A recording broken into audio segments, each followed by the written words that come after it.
ناظرین، میں تفسیر قرآن سات الجنان پڑھ رہا تھا اور ایک بڑا شاندار واقعہ مجھے پڑھنے کو ملا۔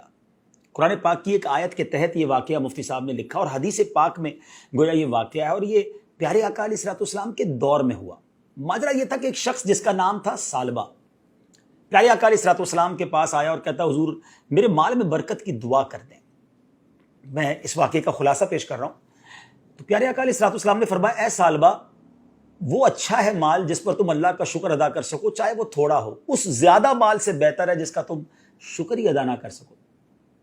کچھ دنوں کے بعد ثعلبہ پھر آیا، کہتا، حضور میرے مال میں برکت کی دعا کر دیں۔ پیارے آقا علیہ الصلوۃ والسلام نے دعا کر دی۔ اب نبی پاک دعا کریں تو قبول تو ہونی تھی۔ اس کی بکریاں ملٹی پلائی ہونے لگ گئیں۔ اب اتنی بکریاں ہو گئی کہ مدینہ منورہ میں جگہ ہی نہ بچی جہاں وہ اپنی بکریاں رکھ سکتا۔ وہ اپنی بکریوں کو لے کر شہر سے باہر جنگل میں چلا گیا۔ اچھا، مال تو بڑھ گیا، مگر پہلی محرومی اس کو یہ ملی کہ وہ نماز میں نہیں آتا، جماعت میں اور جمعے کی نماز میں بھی نہیں آ سکتا تھا۔ نبی پاک علیہ الصلوۃ والسلام نے پوچھا، ثعلبہ کا کیا حال ہے؟ صحابہ کرام نے کہا، حضور بہت پیسے ہو گئے، بڑا مال ہو گیا، اتنی بکریاں ہو گئی کہ اب مدینے میں جگہ ہی نہیں رکھنے کی۔ نبی پاک علیہ الصلوۃ والسلام نے فرمایا، ثعلبہ پر افسوس ہے۔ اب نبی پاک نے یہ فرمایا تو دیر از سم تھنگ رانگ۔ اب کیا ہوا؟ اتنی بکریاں بڑھ گئیں کہ اب جنگل میں بھی جگہ نہ بچی۔ پیارے آقا علیہ الصلوۃ والسلام نے صحابہ کرام کو آرڈر دیا کہ جاؤ اور لوگوں سے زکوٰۃ وصول کرو۔ صحابہ کرام زکوٰۃ لیتے لیتے ثعلبہ کے پاس پہنچے اور کہا کہ تم نے بھی زکوٰۃ دینی ہے۔ جب اس نے کیلکولیٹ کیا تو زکوٰۃ میں تو بہت ساری بکریاں دینی پڑ جاتی۔ کہتا ہے، مجھے تو یہ ٹیکس معلوم ہو رہا ہے، میں بعد میں بتاؤں گا۔ صحابہ کرام جب ریٹرن بیک ہوئے نبی پاک علیہ الصلوۃ والسلام کی بارگاہ میں، اس سے پہلے کہ وہ بتاتے کہ ثعلبہ نے کیا کہا، نبی پاک نے 2 ٹائمز، جی ہاں 2 بار فرمایا، ثعلبہ پر افسوس ہے۔ اب ثعلبہ کو پتہ چلا کہ نبی پاک علیہ الصلوۃ والسلام ناراض ہو گئے۔ وہ آیا پیارے آقا کی بارگاہ میں، کہا، حضور معاف کر دیں، یہ زکوٰۃ لے لیں۔ مگر اس کے آنے سے پہلے قرآن پاک کی ایک آیت نازل ہو چکی تھی، اور ان میں کچھ وہ ہیں جنہوں نے اللہ سے عہد کیا ہوا ہے کہ اگر اللہ ہمیں اپنے فضل سے دے گا تو ہم ضرور صدقہ دیں گے اور ہم ضرور صالحین میں سے ہو جائیں گے۔ پھر جب اللہ نے انہیں اپنے فضل سے عطا فرمایا تو اس میں بخل کرنے لگے اور منہ پھیر کر پلٹ گئے، وعدہ خلافی کی اللہ سے۔ پیارے آقا علیہ الصلوۃ والسلام نے اس کی زکوٰۃ، اس کا مال قبول نہیں کیا، اسے ریٹرن کر دیا۔ اب ثعلبہ سر پر خاک ڈالتا ہوا واپس ہوا۔ پیارے آقا علیہ الصلوۃ والسلام ظاہری طور پر پردہ فرما گئے دنیا سے۔ حضرت ابوبکر صدیق کا دور آیا، ثعلبہ پھر آیا، کہتا، حضور میری زکوٰۃ لے لیں۔ حضرت ابوبکر صدیق نے کہا، جب نبی پاک نے نہیں لی تو میں کیوں لوں؟ اس کو واپس کر دیا۔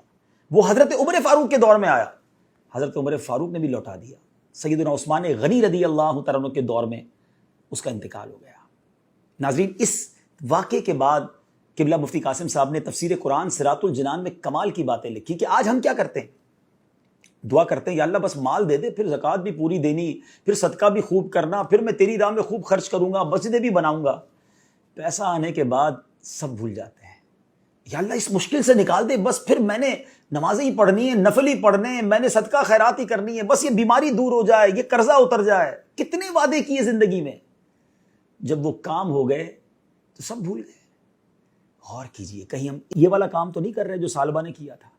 اور پھر ایسی لعنت ہوتی ہے کہ پھر اس کی زکوٰۃ بھی قبول نہ کی گئی۔ علماء نے اس پر بھی ڈیبیٹ کی ہے کہ کیوں ثعلبہ کی توبہ قبول نہیں ہوئی، ثعلبہ کی زکوٰۃ قبول نہیں کی جاتی تھی۔ تو بتایا گیا کہ ثعلبہ جب بھی پیسے دینے آتا تھا نا، اس ڈر سے آتا تھا کہ لوگ برا بھلا کہہ رہے ہیں مجھے، اتنا برا ہوں میں کہ میری زکوٰۃ ہی قبول نہیں ہو رہی ہے۔ وہ لوگوں کی شرم میں عبادت کرتا تھا، اللہ کے لیے نہیں۔ آج بھی کچھ لوگ ایسے ہیں کہ اس لیے نیکیاں کرتے ہیں، اس لیے حج کرتے ہیں، اس لیے زکوٰۃ دیتے ہیں، اس لیے قربانی کرتے ہیں، بڑے بڑے جانور لاتے ہیں کہ لوگ کیا کہیں گے اگر میں نہیں کروں گا، کنجوس کہیں گے لوگ۔ لوگوں کے لیے عبادت کرنی ہے؟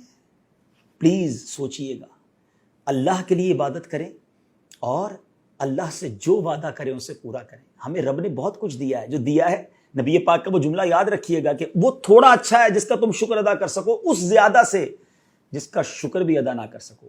آخری بات کہہ کر گفتگو ختم کرتا ہوں کہ ایک بڑا پیارا کوسچن کیا گیا کہ ہمیں کیسے پتا چلے کہ یہ نعمت ہے جو ہمیں اللہ نے عطا کی ہے یا یہ ہماری آزمائش ہے؟ علماء نے بڑا پیارا جواب دیا کہ جو نعمت تمہیں ملے اور تمہیں اللہ سے قریب کر دینا، سمجھ لو وہ نعمت ہے۔